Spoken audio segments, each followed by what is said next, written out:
Hello guys, എന്തൊക്കെയുണ്ട് വിശേഷങ്ങൾ? അപ്പോൾ ഞാനൊരു കുഞ്ഞു കഥ പറഞ്ഞു തുടങ്ങാം.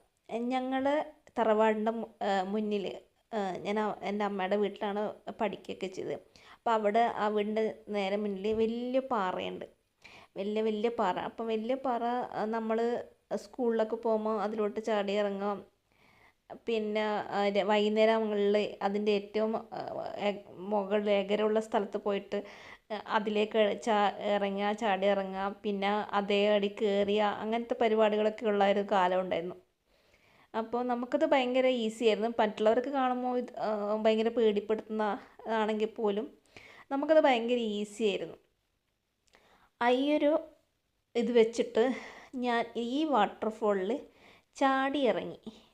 അപ്പോൾ എൻ്റെ അവസ്ഥ ഇപ്പം ചാടിയതിൻ്റെ അവസ്ഥയാണ് ഇപ്പോൾ കാണുന്നത്. ആ നിലവിളി ശബ്ദമിടുമെന്ന് പറയേണ്ടി വന്നു.